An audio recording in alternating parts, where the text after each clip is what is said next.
Hey, what's going on, y'all? I had to come in and tap in on this whole Joy Taylor scandal, a lawsuit at FS1. And it's funny, people have been calling FS1 Freak Show 1 because of all the stuff that's going on. As you see here, the beautiful Joy Taylor, she's nice looking. You can't front. Everybody knows the body part that she shows most of the time when she's on air, on TV. You know, that's her best asset. So she does what she does. A lot of people have a lot to say about it. My guy Jason Whitlock has said a lot. I don't agree with Jason Whitlock all the time, but I agree with him more times than a whole lot of people do. This whole situation, I'm gonna get into this lawsuit here in a second, but this whole thing is not surprising, I guess. It's more so good gossip, good entertainment, in a lot of ways kind of verifying what we always kind of thought and knew. Yep. I know me personally on their sites, whether that's Speak or any other show that she's been on, and she has her sports takes. I've never been a big fan of her takes. I think they are very lazy, just very kind of ignorant in a lot of ways, you know. And I've wondered in my head, like, how did she get this gig? Because it just don't seem to connect. And this is not a knock on female sports commentators, or like Jamel Hill is great at what she does. You know, Sage Steele, she's real good at what she does. And so it's one of those hit dogs holler situations. It's not all women that are in sports that commentate not on these shows. It's just, it happens just to kind of to be her. She's pretty. She's, nice to look at, and I get the marketing piece of it, right? Like, you have these two men, whether that's Skip Bayless and Shannon Sharp, and you need this eye candy. For those that may not be interested in sports, they're going to come for the eye candy. So I get it in a sense, but then also to get where she got and the whole story behind it is kind of wild. But when you look at it, it's kind of like, I want to say she could be like the sports personality, the sports version of Kim Kardashian, meaning, not any necessarily what you would call real talent, but Kim K parlayed that moment in the spotlight with Ray J with the sex tape back in the day into $1 billion brand, TV shows, fragrances, all the other stuff that she has. And I see this kind of being the same thing, but Joy Taylor, like all the stuff that she's allegedly did in this lawsuit that we kind of look at is not necessarily illegal, right? It's just really unethical. You know what I mean? And it kind of puts a black eye on, women in general that's getting into that space to, what does she do to kind of get, to where she's at, and especially when the talent doesn't really match up with the everything else, with the assets, with the face and all that, because you have pretty faces that, they're on their job, they're good at it, they're solid at it. But then with Joy Taylor, to me, it just never kind of stuck. And then you got, it just got you thinking like, hey, what did she kind of do? And so this lawsuit, whether all of it's true or not, it makes sense because you just don't know. So I think she could be like the Kim K of this whole sports thing. But let's get into some of this. It is Nishan, where am I at? What has been alleged in the lawsuit, Okay, Faraji, which is the makeup artist that I think actually filed the lawsuit. Faraji, and can I get a picture of her? Yeah, in the picture that I saw, she's, she's a looker as well. She's nice looking. Let's see. Yeah.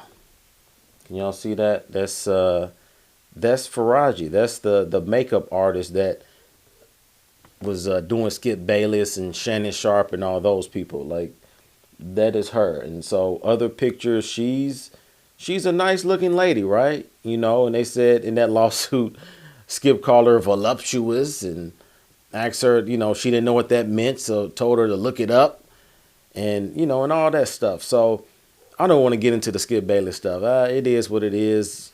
You can't, I don't want to say knock them, but, it's not surprising if Skip is happened to do what they said he did in a lawsuit. But the whole thing, I'm trying to get to the part where they're talking about Joy. Okay. So in approximately May 2016, Miss Taylor asked Miss Faraji, the makeup artist, to meet for a drink in Santa Monica.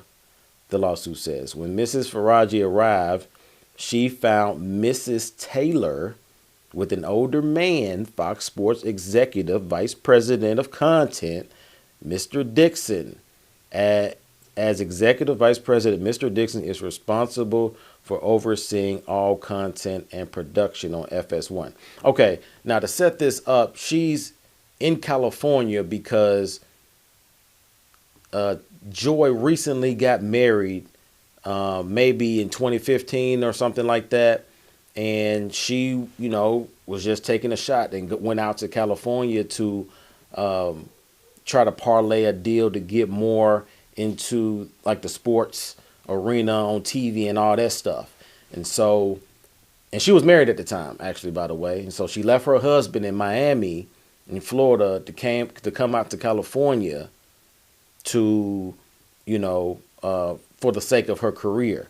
So she went out, and she was like a substitute for FS1 at the time. Like whenever they needed fill-ins or, somebody happened to be out sick, they would call her to get back in. So, she had to be on the hustle out there. And it looks like, according to the lawsuit, allegedly, that, her hustle was to, bust it down. For Mr. Dixon, the vice president of content for Fox Sports. And so, okay, let's continue here. So Miss Faraji, however, did not know Mr. Dixon. From their body language, Miss Faraji suspected that the pair were sleeping with each other. And although this concerned Miss Faraji, as she knew Mrs. Taylor was recently married, Miss Faraji kept her opinions to herself. So, yeah, so that's how kind of everything started. At least that's what the lawsuit says, and that eventually Joy Taylor parlayed sleeping with Mr. Dixon into being on one of the biggest debate shows of all time, which is Undisputed, which was with Shannon and Skip Bayless, and, and continue to go from there. You know what I mean? Similar to Kim K. All she needed was an opportunity, right, to get into the spotlight with Ray J. Oh, who's this girl with the big booty, the white girl? Oh, my gosh, da-da-da-da.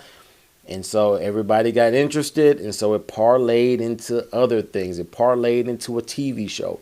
It parlayed into a lot of business ventures, right? And so pretty much the same thing with Joy. She got that, and then later in the lawsuit, it got into Emmanuel Acho, and so she parlayed that into a side gig on her show, on his show. And so that's what, this all comes down to. Now, I saw where Cam Newton was taking up for Joy and doing all this. I don't think it's the time for that, but I also think she didn't commit a crime, so to speak. It just kind of puts a bad perception in the public eye about, how beautiful women like herself get on and move themselves to the top. Like many people have said this. Actually, Jason Whitlock said this a month or two ago about how, women in that industry that are, look good and have the right assets and stuff, move up in the company. And that has been alleged. I remember Judge Joe Brown said the same thing about VP Kamala Harris, about how she got into the position that she came to, right? And so these things are not new. It's not a surprise. But then once again, it's exposure season, right?